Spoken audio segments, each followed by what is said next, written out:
So I want to have an intimate conversation about a naughty subject matter and a bad behavior, the ethics of walking out in the middle of a classical music recital. So let's talk about it.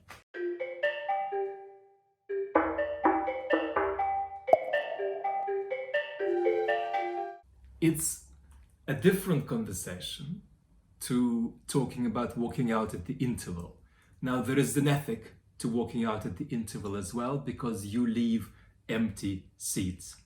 I must confess, I do sometimes walk out at the interval, but I always want to have a good aesthetic justification for it.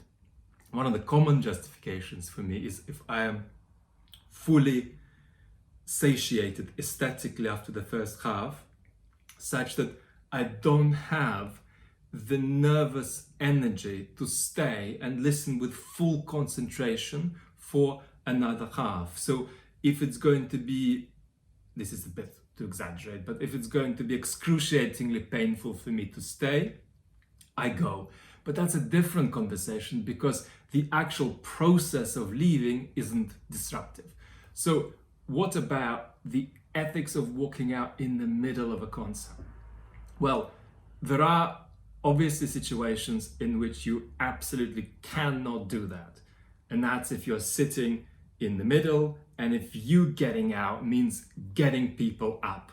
And no matter how much the players are butchering whatever they're doing, you basically cannot leave. But if you're sitting near the edge, not a million miles from the door, and if it will cause some disruption, and maybe you don't mind causing a little bit of disruption, just a small amount, then it, I think, can be an option under extreme circumstances. Now, I must confess, I have never done it. But the reason I've never done it is because I go to concerts in a very, very extreme way. I either go to hear people of whom I am a loving listener ongoingly, such that it doesn't matter what happens in the concert. I'm going to be in love with the development of their career. I'm going to be in love with how they're growing as a musician. And so there's never going to be any question that I could contemplate leaving. Or I go to players who I have no serious musical respect for, but who I am curious about, maybe in a pop way or in some other kind of superficial way. And then I also won't walk out because I know exactly what I'm getting. If I go to hear Katia Bunitashvili, I'm not going to have a problem because I know exactly what I'm getting. And it's only to observe what it is that she's doing with all of her physical and sexual energy that she puts into a piece. I know what's coming, and so I'm not going to walk out. I have to say there were 2 times in my life where I was very close to walking out. One was maybe 7 or 8 years ago at the Queen Elizabeth Hall here in London, when the French pianist Alexandre Tarot, I mispronounce his name, I mean Alexandre Tarot, was doing the 24 Chopin preludes. And he played the second prelude so fast that it completely violated any idea one might have of the piece. And that wasn't the only thing that I found unacceptable in his reading, but the second prelude was egregious to me. I was at the time completely disgusted by it. I think I had spent time recently thinking about the 24 preludes. So this was genuinely physically painful for me to sit through. But I couldn't get out because I was sitting with a good friend and I didn't want to abandon her. But more importantly, I was in the middle of a row. And for me, it's impossible to get people up to leave. For me, that's just a non-negotiable no-no. I hadn't heard at the time, anybody play the second prelude that fast. And then I picked up his CD after the concert, and it was dedicated to Vlad Vexler. And Vlad Vexler, I think, is the only other person in history, the only other person I've heard, who plays the second prelude at that tempo. The other occasion where I was really, really close to walking out was a recital by Maurizio Pollini. And it was at the Royal Festival Hall, again in London, and he was playing Chopin in the second half and the Tempest and the Appassionata sonatas in the first half. And I have no objection to Pollini reading Beethoven when Pollini is anywhere near his best. I don't find the playing extraordinary, but I find it adequate and admirable.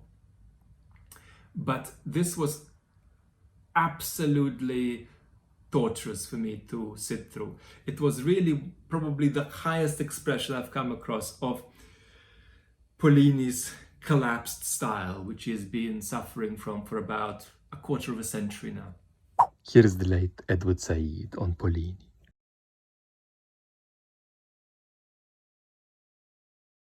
Interestingly, and that's the reason I didn't walk out, because I was sitting in a place where I could have walked out with minimal disruption. I'm sitting on the edge of the front row.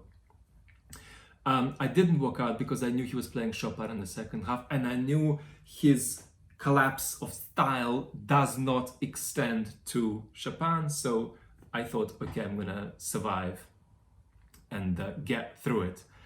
And what happened with Pollini, maybe sometime around 1990, I can't pinpoint the date, is that he began doing what he was doing before in much of his repertory, but only now from, and I'm stealing this from some critic who actually coined this very, very nicely, he began doing a Google Earth version of what he was doing before.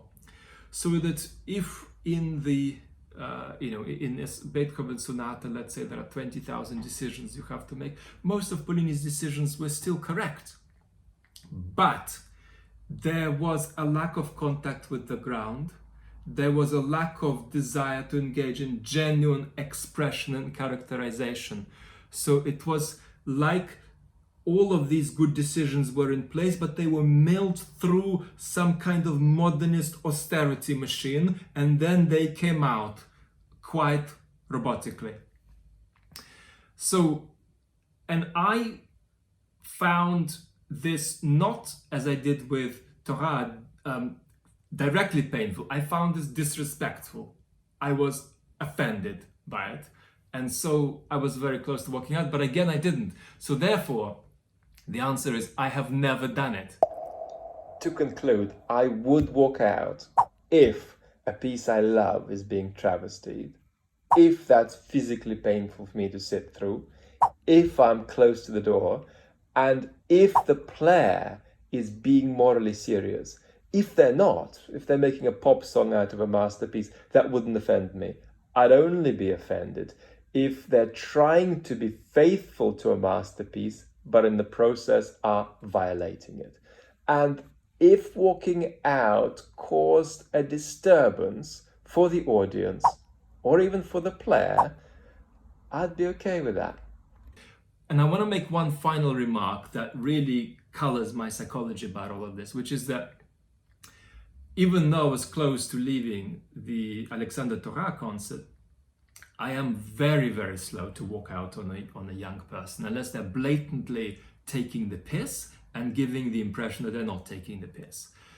So I'm and even then I'm slow to leave. So it's difficult for me to completely give up on a young player, partly because even if you say, look at all these things they're doing the wrong way, if they're 34, I say, okay, show them to me when they're 60 and then we talk. A lot can change.